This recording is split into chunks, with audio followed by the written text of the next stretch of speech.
तो my dear sons, my dear daughter, सबसे पहले अपना पर्पस ढूंढिए। मैं आपको यहां पर कुछ एक्सरसाइजेस देता हूं जहां से आप अपने पर्पस को ढूंढ पाओगे। लाइफ के पर्पस को आप देख पाओगे, समझ पाओगे। कुछ एक्सरसाइजेस मैं आपको देता हूं। एक शीट पकड़िए, पेपर शीट। पहला क्वेश्चन लिखिए, उसका आंसर लिखिए कि कोई 3 स्ट्रेंथ आपकी लाइफ की, आप में कोई 3 स्ट्रेंथ। हर इंसान में कुछ ना कुछ स्ट्रेंथ्स होती हैं। तो पहले तो 3 स्ट्रेंथ लिखिए। मान लो कमिटमेंट, मान लो एंथुजियाज्म, मान लो लॉयल्टी, मान लो क्रिएटिविटी। तो कुछ इस तरह की 3 स्ट्रेंथ लिखिएगा। अब यहां पर डिफाइन कीजिए कि इन क्वालिटीज को आप इस्तेमाल कैसे करते हैं। जब लोगों के साथ इंटरेक्ट करते हैं, जब लोगों के काम आते हैं, तो कैसे इस्तेमाल करते हैं इन क्वालिटीज को। फॉर एग्जाम्पल, आपके पास क्वालिटी है कमिटमेंट, तो कमिटमेंट को कैसे यूज करते हैं। आपके पास क्वालिटी है क्रिएटिविटी, इस क्रिएटिविटी वाली स्ट्रेंथ को कैसे यूज करते हैं। आपके पास स्ट्रेंथ है, हमने गिना लॉयल्टी। तो दूसरों के साथ जब आप काम करते हो, डील करते हो, बिजनेस करते हो, प्रोफेशन करते हो, तो इसको कैसे यूज करते हो। अब यहां पर आपने अपनी लैंग्वेज में, हिंदी, इंग्लिश, अपनी मदर टंग में लिखने की कोशिश करनी है कि कैसे इन स्ट्रेंथ्स को इस्तेमाल करते हो। अब इमेजिन करो कि सारी दुनिया आपकी इन क्वालिटीज को, इन स्ट्रेंथ्स को पसंद कर रही है, लेकिन उनके पास ये स्ट्रेंथ नहीं है। तो आप किस तरह से लाइफ जियोगे, दुनिया कैसी होगी। उसके बाद ये लिखना है ये। उसके बाद आप इमेजिन कीजिए कि जो आपकी स्ट्रेंथ है वो लोगों की भी है।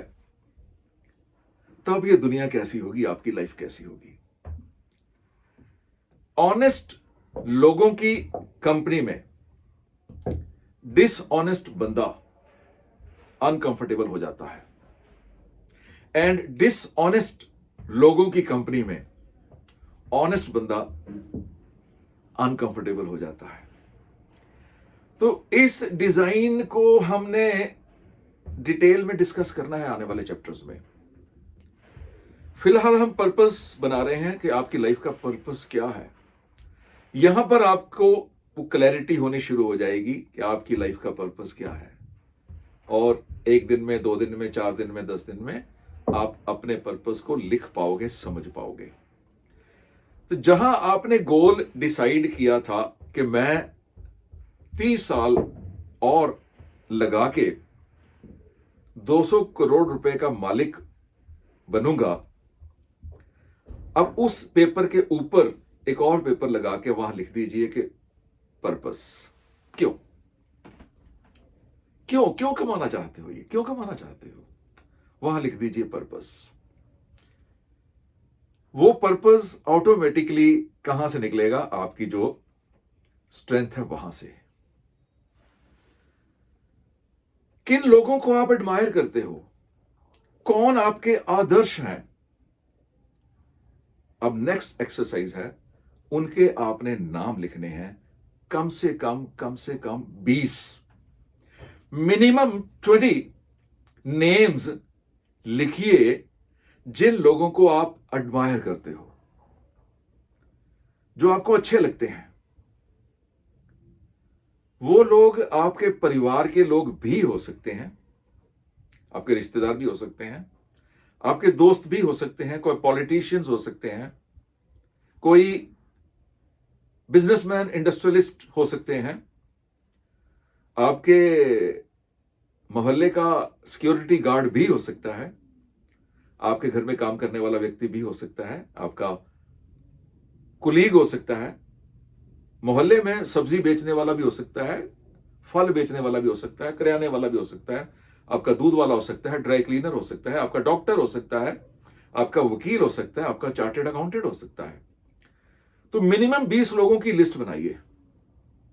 अब उन लोगों की कौन सी स्ट्रेंथ, कौन सी क्वालिटी आपको पसंद आ रही है, क्यों है वो आपके आदर्श, क्यों वो आपको अच्छे लगते हैं। आदर्श थोड़ा डिफरेंट वर्ड हो गया ना। तो कोई आपका आदर्श होगा, कोई आपको अच्छा लगता होगा, यानी किसी को आप एडमायर करते होंगे, किसी को आप लव करते होंगे, किसी की आप रिस्पेक्ट करते होंगे, किसी को आप लाइक करते होंगे। तो जिसकी आप रिस्पेक्ट करते हैं, जिसको आप प्यार करते हैं, जिसको आप लाइक करते हैं, जिसको आप एडमायर करते हैं, फैसिनेशन है, रीजन भी तो होगा ना। ये एक्सरसाइज आपने करनी है।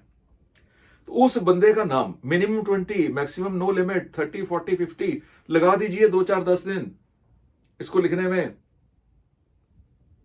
जहां आप हो वहां से कहां पहुंच जाओगे, मैटर नहीं करता कि आज आप कहां हो सकता है आप आज भी 10, 20, 50 करोड़ रुपए के मालिक हो,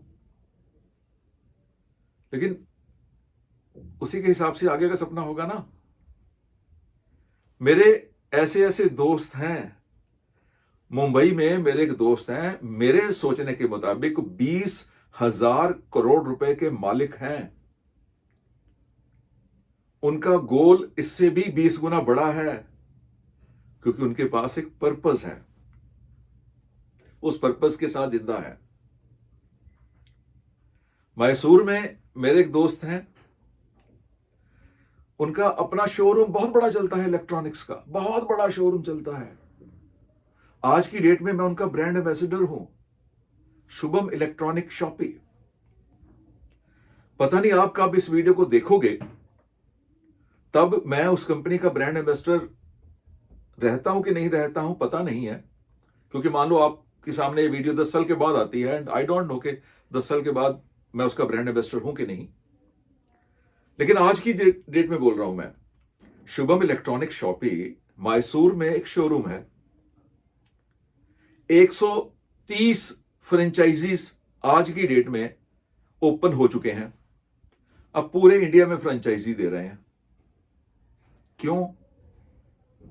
उनका घर बहुत बड़ा है, ऑफिस बहुत बड़ा है, जैगुआर कार है, सब कुछ अचीव किया है, लेकिन पर्पस अचीव नहीं हुआ ना। तो पर्पस तभी अचीव होगा जब उस लेवल का पैसा आएगा।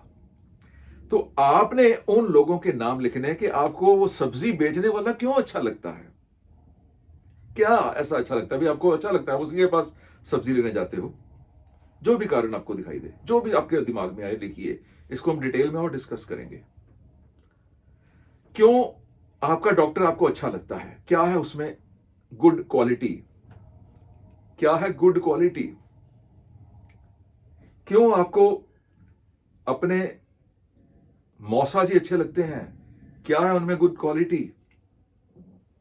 क्यों आपको एक खास कुलीग अच्छा लगता है, क्या है उसमें गुड क्वालिटी, क्या है स्ट्रेंथ।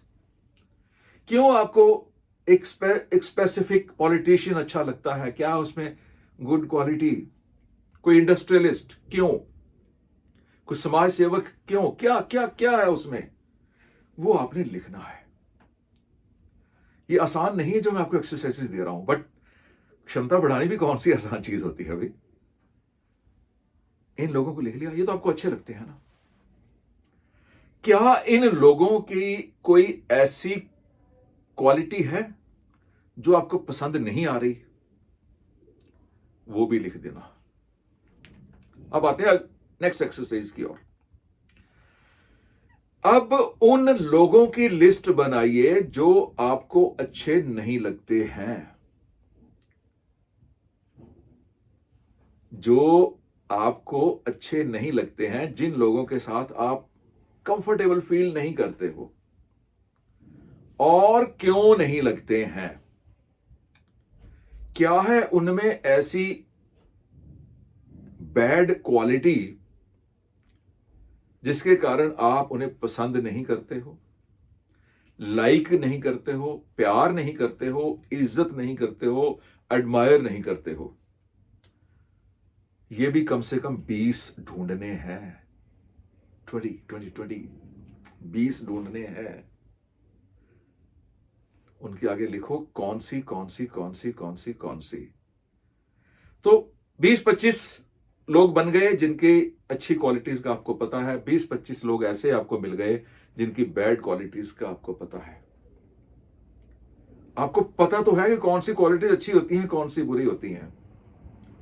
तो आप अपने नाम के आगे भी लिखते जाइए कि आप में कौन कौन सी अच्छी क्वालिटीज हैं और कौन कौन सी बुरी बैड क्वालिटीज हैं। मैं सीधा वर्ड बोल रहा हूं, इसको टेक्निकली तो हम बहुत कुछ कहते हैं, अभी एरिया ऑफ इंप्रूवमेंट बोलिए, मैं सीधा ठा बोल रहा हूं बस। क्या है गुड क्वालिटी, क्या है बैड क्वालिटी, लिखिए, बनाइए। एक्सरसाइज बहुत काम आने वाली है, पेपर्स पर लिखते जाइए। पेपर संभाल के रखना, पास रखना हमेशा। मैं मोबाइल के नोटपैड में लिखने के लिए नहीं बोल रहा हूं, मैं हार्ड पेपर के ऊपर लिखने के लिए बोल रहा हूं। मैं कंप्यूटर में नोटपैड पे लिखने के लिए नहीं बोल रहा हूं, हार्ड उस पे लिखने के लिए, आपके हाथ से टाइप करके नहीं। लिख दिया। अब इन पेपर्स को फोल्ड करके अपने जो पर्सनल ड्रॉअर है आपकी अलमारी में, उसमें रख लीजिए। ये एक्सरसाइज आपके सबकॉन्शियस माइंड में आपकी हेल्प करेगी आने वाले चैप्टर्स में। आपकी जो पैसा कमाने की क्षमता है अभी तक, वो 3 रीजन से बनी है, यानी 3 चीजों की कंट्रीब्यूशन है उसमें। एक तो आपकी एजुकेशन, एक आपका एनवायरनमेंट और एक आपका एक्सपीरियंस। एजुकेशन, आप स्कूल में जो पढ़े, कॉलेज में जो आपने पढ़ाई की, और उसके अलावा जो आपने इनफॉर्मल एजुकेशन ली, यानी कोई सेल्फ हेल्प बुक्स पढ़ी हैं, या कोई नॉवल पढ़े हैं, या बायोग्राफीज पढ़ी हैं, वगैरह वगैरह। So all this is education. तो आपकी एजुकेशन जो आपको मिली है, डिग्री है कि नहीं है उसकी बात नहीं कर रहा हूं, डिप्लोमा है कि नहीं है उसकी बात नहीं कर रहा हूं, education, knowledge, studies, may be academics, may be non academics, may be school college, and may be किसी क्लब और किसी संस्था से जो आपको एजुकेशन मिली है।